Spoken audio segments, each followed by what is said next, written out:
أعوذ بالله من الشيطان الرجيم بسم الله الرحمن الرحيم السلام عليكم ورحمة الله وبركاته إن الحمد لله نحمده ونستعينه ونستغفره ونعوذ بالله من شرور أنفسنا ومن سيئات أعمالنا من يهد الله فلا مضل له ومن يضلل فلا هادي له.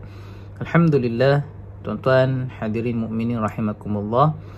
Kita bertemu lagi dalam siri perbincangan kitab At-Tibyan fi Adab Hamalatil Quran, tata tertib pembaca Al-Quran, yang disusun dan dikarang oleh Al-Imam An-Nawawi rahimahullahu ta'ala, wa nafa'ana bi'ulumihi fid darain amin ya rabbal alamin.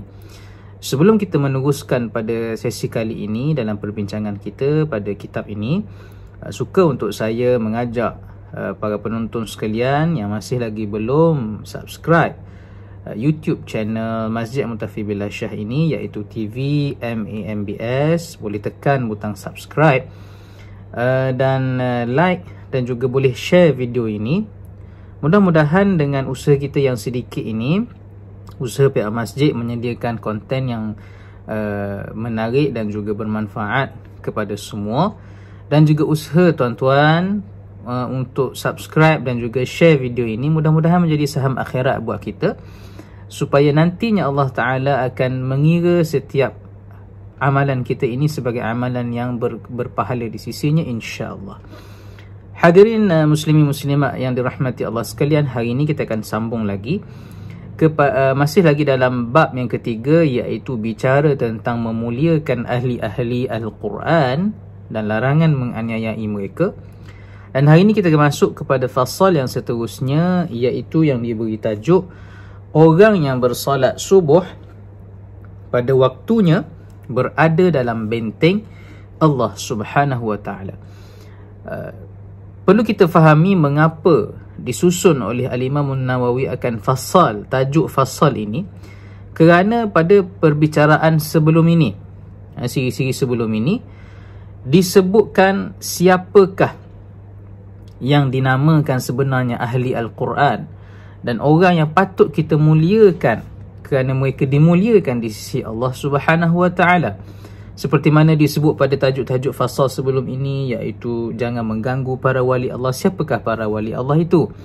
Dan juga bagaimana tuntutan supaya kita memuliakan ahli Al-Quran yang tidak melampaui dalam bacaan Al-Quran yang melampau, dengan maksud dia istiqamah, tidak melakukan sesuatu amalan bacaan Al-Quran itu kerana suatu perkara yang lain selain daripada Allah Ta'ala.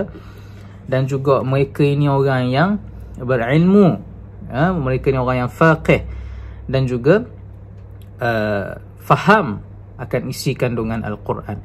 Dan pada kali ini masuk lagi kita kepada fasal untuk mengenal siapakah sebenarnya yang sepatutnya kita muliakan. Dan disebut dalam bab ini, Al-Imam An-Nawawi menukilkan hadis daripada Imam Bukhari dan Muslim. Kata Nabi SAW, man shalla subha fahuwa fi zimmatillahi ta'ala fala yatlubannakumullahu bisyai'in min zimmatihi. Hadis rawahul Bukhari wa Muslim. Maksud hadis ini, barang siapa yang bersolat subuh, yakni pada waktunya, maka dia adalah di dalam benteng Allah Ta'ala. Dan Allah Ta'ala tidak akan menuntut sesuatu dari orang yang berada di dalam bentengnya. Menurut riwayat yang lain daripada Imam Muslim dan juga Imam Tirmizi, salat yang dimaksudkan dalam hadis ini mestilah ditunaikan secara berjamaah dan bukannya berseorangan. Dan ia juga termasuk salat Isya yang ditunaikan secara berjamaah. Kerana terdapat dalam riwayat hadis yang lain bahawa Nabi SAW ada bersabda bahawa man sallal Isya fi jama'atin faka'annama qama nisfal lail. Siapa yang salat Isya secara berjamaah, maka seolah-olah dia mendirikan separuh malam. Wa man shalla subha fi jama'atin, siapa yang menunaikan salat subuh berjamaah pula, faka'annama qama al-laila kullah, seperti mana ia mendirikan sepanjang malam. Dan hadis Nabi yang lain ada juga menyebut bahawa inna athqala salati 'ala al-munafiqin salat al-isha wa salat al-fajr walau ya'lamuna ma fihima la'atauhuma walau habwa. Sesungguhnya salat yang paling berat bagi orang munafik adalah salat isya dan salat fajar, yakni salat subuh. Sekiranya mereka mengetahui yakni pahala yang terdapat kepada keduanya, la'atauhuma walau habwa, nescaya mereka akan mendatangi kedua-dua waktu salat ini walaupun dalam keadaan merangkak. Jelas dalam hadis-hadis yang kita bacakan ini bahawa kedudukan orang yang melazimkan diri salat subuh dan isyak terutamanya secara berjamaah, bersabit dengan hadis yang kita baca ini, sememangnya mereka berada dalam tempat yang istimewa di sisi Allah Subhanahu wa ta'ala. Seperti mana yang hadis kita baru baca, bahawa waktu salat yang paling berat bagi orang munafik adalah ketika salat isyak dan juga salat subuh. Disebut oleh para ulama, mengapa dua waktu salat ini? Kerana dua waktu salat ini adalah ketika keadaan persekitaran sudah pun gelap. Zaman Nabi SAW tidak seperti zaman kita, tuan-tuan. Tidak ada lampu, maknanya yang menerangi jalan dan sebagainya. Masjid-masjid pun tidaklah cerah terang benderang seperti mana dalam keadaan sekarang, menyebabkan kaum munafiqin boleh bersembunyi di sebalik tiang-tiang, di sebalik pintu-pintu, daun-daun pintu rumah, di sebalik tempat-tempat yang tersembunyi yang tidak dilihat oleh manusia, untuk mereka menyembunyikan diri, melarikan ataupun mengelakkan diri daripada salat secara berjamaah kerana mereka tidak dilihat oleh manusia. Dan sesiapa yang boleh melazimkan salat isyak dan subuh berjamaah, mudah-mudahan, kata para ulama, kita boleh melepaskan diri daripada salah satu daripada risiko untuk ada sifat munafik. Maka jelas di sini, sesiapa yang kata Nabi salat subuh secara berjamaah pada waktunya, fahuwa fi zimmatillah, ia berada dalam benteng Allah Subhanahu wa ta'ala. Bermakna akan dipelihara oleh Allah Subhanahu wa ta'ala, dan Allah tidak akan menuntut apa-apa pun dari orang yang berada dalam lindungan Allah Subhanahu wa ta'ala. Bermakna orang antara orang yang kita nak tengok ciri-ciri ada atau tidak pada diri kita, terutamanya lah pada diri kita, yang sepatutnya, dan orang lain yang kita kena muliakan mereka adalah mereka yang istiqamah, sentiasa salat subuh dan isyak berjamaah terutamanya.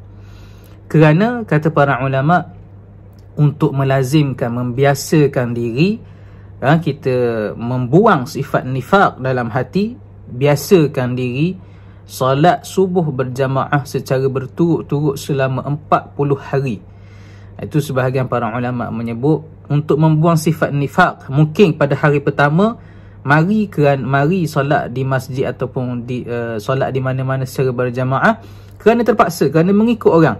Hari kedua mungkin lagi kerana terpaksa, hari ketiga mungkin kerana orang ajak, hari keempat mungkin kerana malu, hari kelima mungkin sudah mari perasaan ikhlas, tetapi sama-sama sehinggalah 40 hari, insya-Allah sifat nifaq tersebut akan hilang dalam diri kita, menyebabkan Allah Ta'ala akan mengangkat darjat mereka-mereka yang istiqamah berterusan dalam menunaikan salat isyak dan juga salat subuh secara berjamaah. Dan mudah-mudahan mereka inilah ataupun kita tergolong dalam golongan yang dimuliakan di sisi Allah Subhanahu wa ta'ala. Dan Al-Imam Nawawi menukilkan akan fasal atau bab ini di dalam kitab ini supaya mengambil perhatian kita, kita muliakan orang yang sepatutnya dimuliakan di sisi Allah Subhanahu wa ta'ala. Cukup-cukuplah kita memuliakan orang-orang yang tidak sepatutnya, mereka-mereka yang tidak langsung memberi manfaat kepada dunia dan akhirat kita. Berilah pengiktirafan kerana memberi pengiktirafan kepada orang yang diiktiraf di sisi Allah Subhanahu wa taala, seperti mana kita mengagungkan syiar-syiar Allah, seperti mana kita sebut pada fasal atau yang perbicaraan sebelum ini, ayat wa man yu'azzim sya'air Allah, sesiapa yang mengagungkan syiar-syiar Allah. Termasuk dalam lafaz umum ayat itu adalah kita memuliakan ahli-ahli ataupun mereka-mereka yang dimuliakan di sisi Allah Subhanahu wa taala. Mudah-mudahan Allah taala merahmati kita semua. Aqulu qawli hadza wa astaghfirullahal azim li wa lakum. Wassalamu alaikum warahmatullahi wabarakatuh.